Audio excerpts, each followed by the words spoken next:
Hello, I'm Randy Kleiner, the co-founder and CEO of SeriesFest, and welcome to the Q&A for Hudson Falls in our independent pilot competition for drama.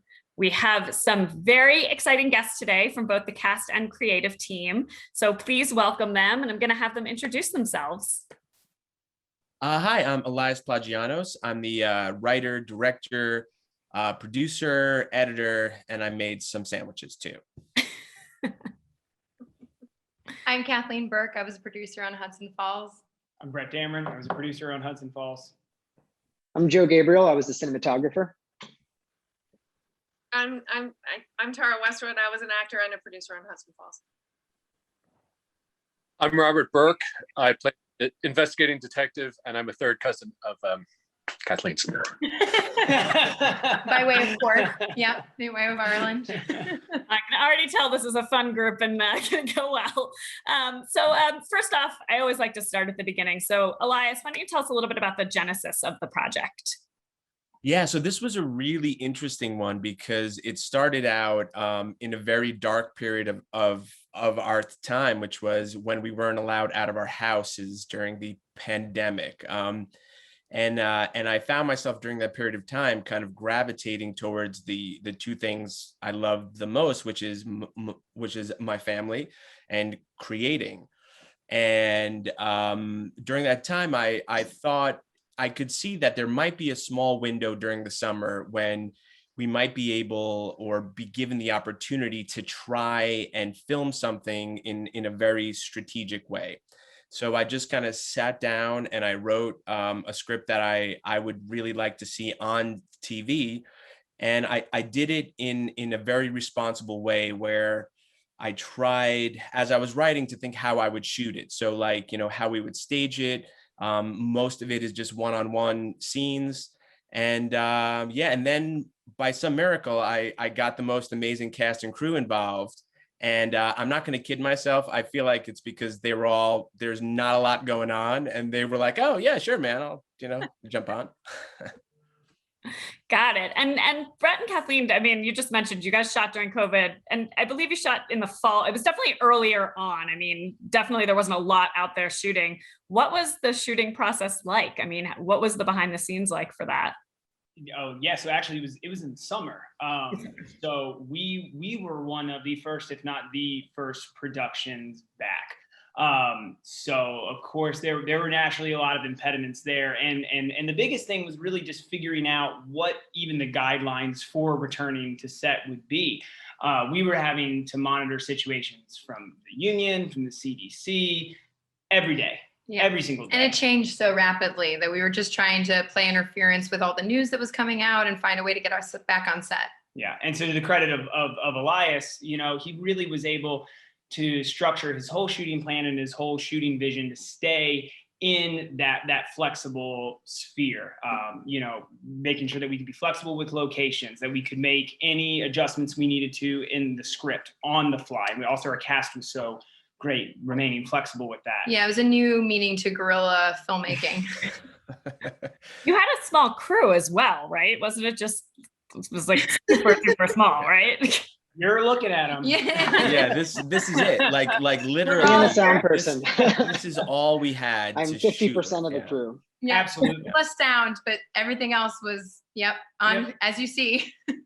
Wow. Well, Joe, I mean, the shooting of this is so stylish. I love the kind of, I think the way it's shot is so beautiful. Talk to me about that process and kind of how you approached it. Yeah, thanks. I mean, it was great to be able to work with Elias again.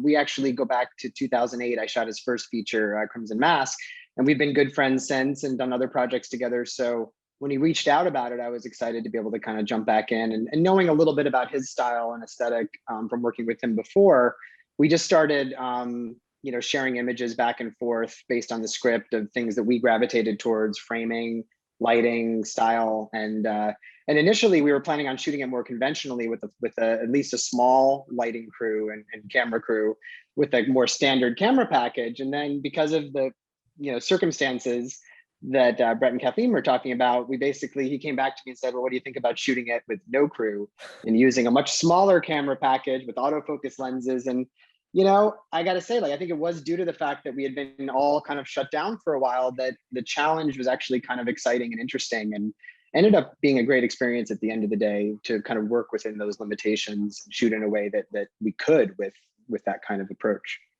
Absolutely. I think sometimes when you have more limitations, it causes you to be more creative, and sometimes even you end up with a better output in that way. And I think Hudson Falls certainly shows that.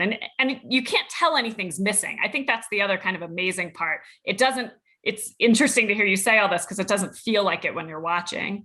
Tara, you said you're a producer on it, and you also obviously star in it. Tell us how you got involved in the project and what drew you to it. I had like Elias. I mean, if he said do this, I would say sure. Like he's one of those few people that I would say yes to without reading a script, because I just want to do anything that he's involved with. So that's what drew me to it.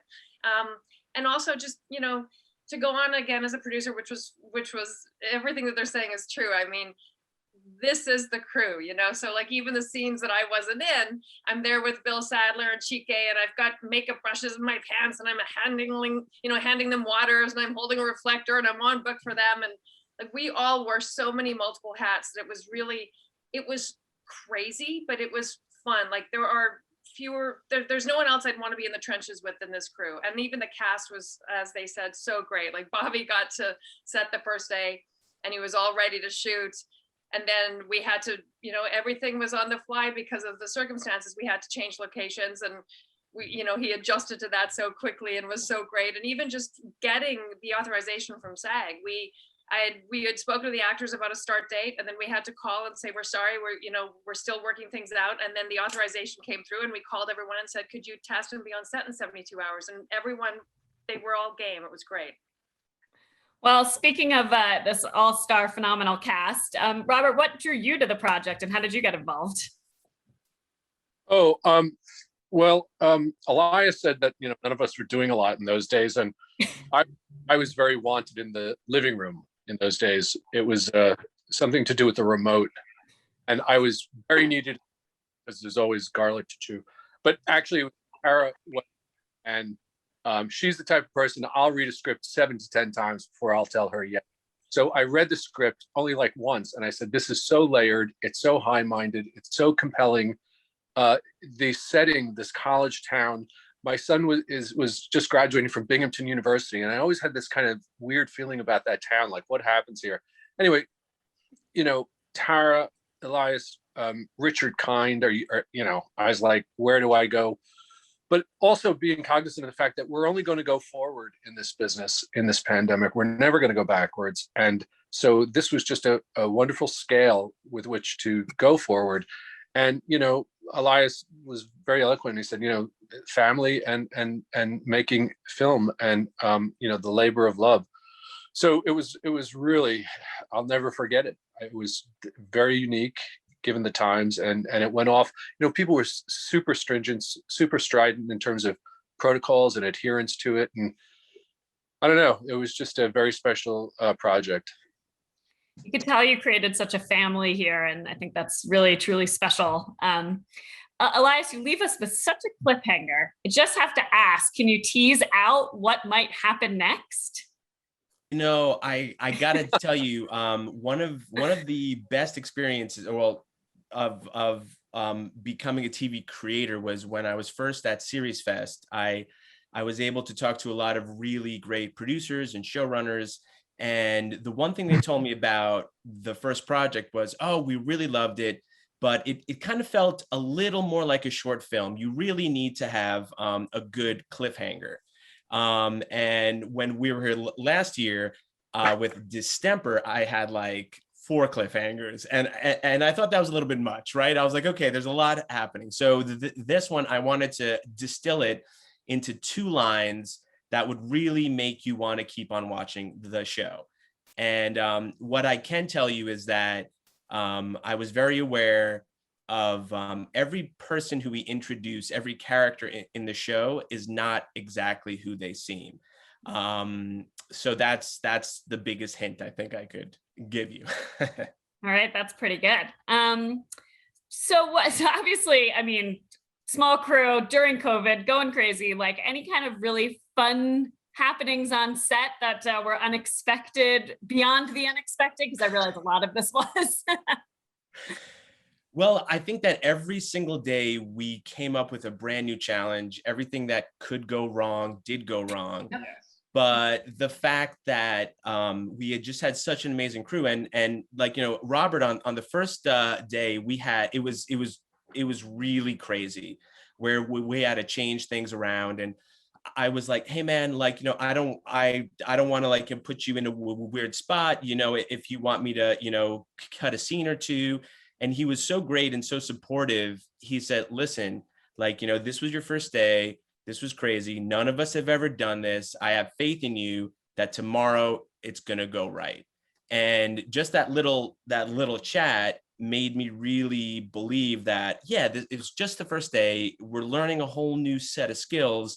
And day 2 was way better than day 1, and 3 was better. So, and we got all of our scenes. Like, we got a 22-minute show in 3.5 days, wearing masks and all this. So, and it's only because of working as a family, and everyone wore a lot of hats. And that's the only way you could do these things, is if you have a team that really care about each other, care about the project, and want to see it succeed. Well, thank you. I think that makes a lot of sense, and that sounds about right. Robert and Tara, you both have obviously been on many sets. What was your experience on this set? Again, kind of any funny moments or anything that was really unique to this process?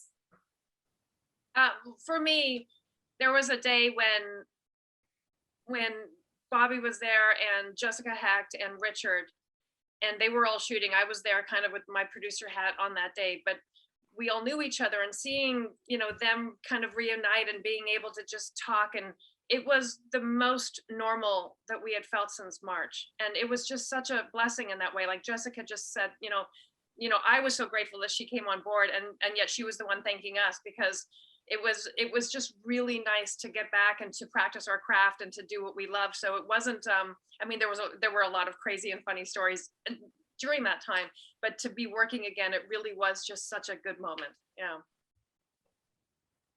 And Robert, anything for you that sort of stuck out? I kept hearkening back to Michael Caine's book. I think it's chapter 35, where he speaks to, one must never, when one is shooting, let Tara Westwood do their makeup.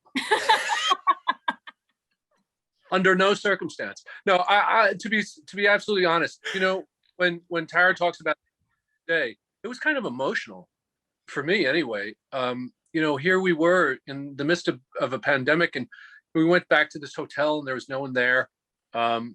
It just, you know, you kind of just listen. I can't really articulate how special and important this project was. In the midst of what was going on. I think it was very brave to get out there and do it. But you know, Elias is obviously a risk taker. I mean, hiring me to play a detective. But at the same time, I just credit, when I tell people last July I was shooting something, they're like, what? And not only shooting something, but something so beautiful, and I think well done. So, but yeah, I'll never forget it. I have to, so I did kind of do his makeup one day, and as you know, in the pilot, someone dies, and for half a minute he was wondering if he got the wrong script, and it was him, because I'm not that good at doing makeup. That's an amazing story. Makeup, and he was like, am I supposed to be dead? It was in a hallway, it was on the fly, put the makeup on, but then we went into the actual space that we're working. Like, oh my God, I look dead. I mean, I look really like, you know, kind of makeup. Worked out. That's an amazing story. Well, I want to ask a final question, which is, what are you hoping for? What's next? You know, what can our audience help you do? Well, I mean, I think the most important, you know, thing is that this project, I hope, encourages other filmmakers to try the style that we were working with, which is very minimalist. And I mean, what we used an autofocus video camera. Joe, who's a genius, I mean, you cannot tell, we used like no lights, and maybe in 2 scenes 2 LED little lights. And it's a real credit to his skill and his dedication that he would even do it with no crew, but then he would do it and make it look like honestly as good as anything that's on TV. You know, if we could do this in this way, I hope it will encourage other people to tell their stories, because it's not about money, it's about creativity and love and doing things with the right people. Well, that is a perfect note to end on. Thank you all for joining us. Thank you to our audience for watching, and we'll see you on the next one. Thank you. Thank you, Randy. Thank you. Thanks, Randy. Thanks so much. Randy, take care.